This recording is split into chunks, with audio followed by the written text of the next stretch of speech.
mean, when do we become life partners?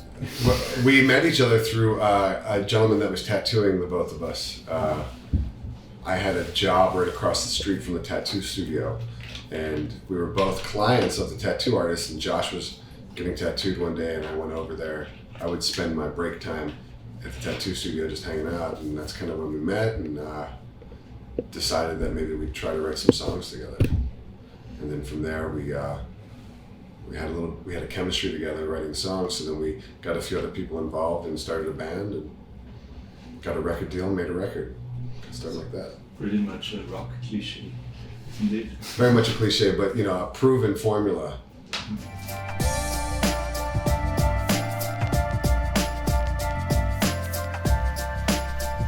I think all we wanted to do was make music that we were happy about, just stuff that we wanted to do. We didn't really care about, what was going to happen. I think we just wanted to make sure we were true to ourselves, and then, we started getting excited about the songs and what we were kind of building, and we just started, booking little tours up and down the coast of California, kind of building our brand.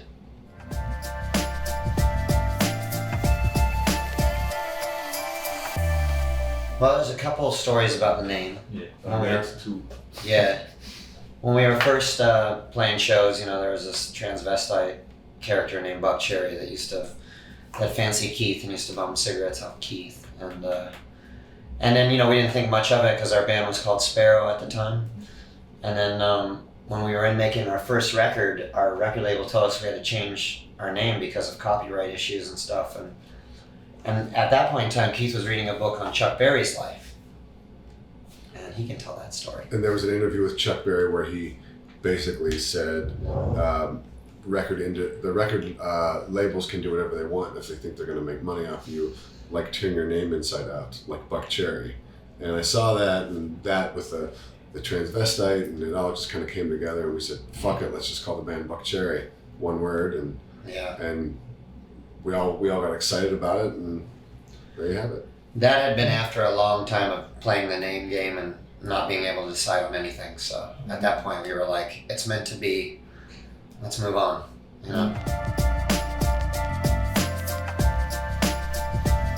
Well, I mean, you only get really one shot at it, so you're kind of stuck with the name that you decide on. It's really hard, you'd think it would be really simple, but I think coming up with a good name is difficult, It really is. And we had a lot of really bad, we were making very long lists on legal pads, and we had a lot of bad names, But I mean, we went through the process, and that's where we ended up.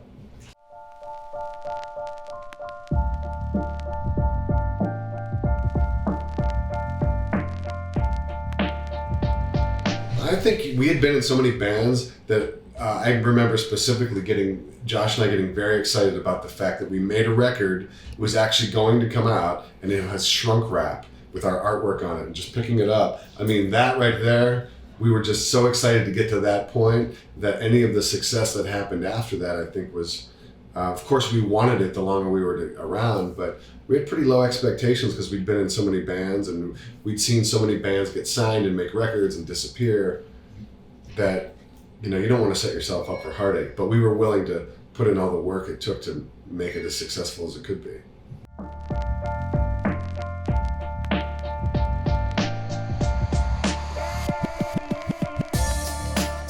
It was important for us to win, and we didn't win. So now we don't care.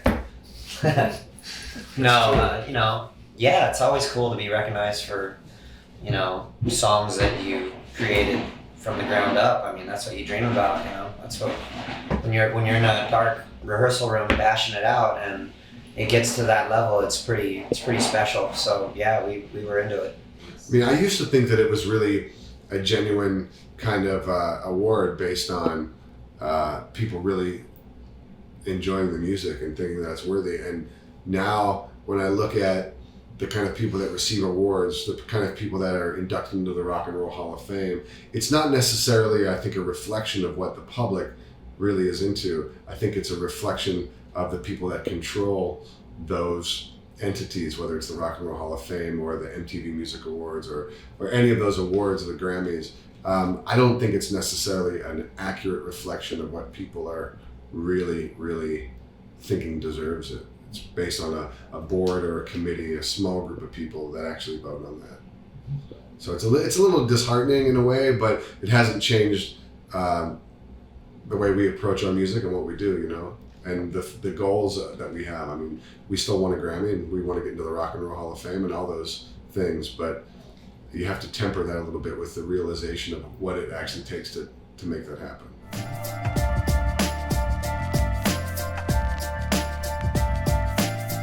You know, I think that when you look at the big picture of what bands really do, I think we're a really hard-working band that's really willing to promote and do all the extra things that it takes. I think on that level, we're very easy to manage because we work so hard. I think on another side of it, we're difficult to manage because we've been around long enough to know a few things and learn a few things. So we're not really just naive kids being led around by a manager doing whatever they say. You know, we have our own opinions of what we think is right and how we want to be perceived. And so I think that the best way to manage a band like us is to actually work with us.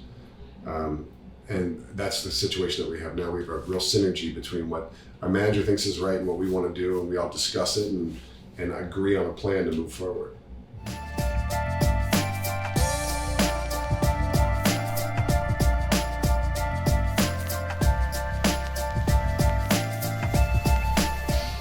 A band contest? No.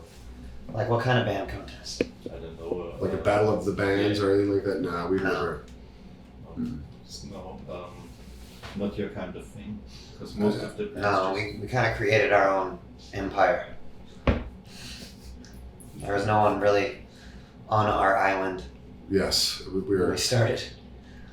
Nobody was doing straight up rock and roll when we started, so we were kind of like, you know, on a plane all on our own.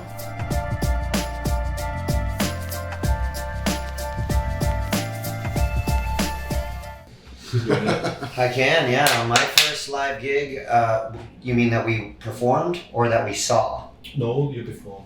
Oh, yes, I remember mine. My parents went out of town. I was in high school. We cleared out the whole, there was a 2-story house, a whole bottom story.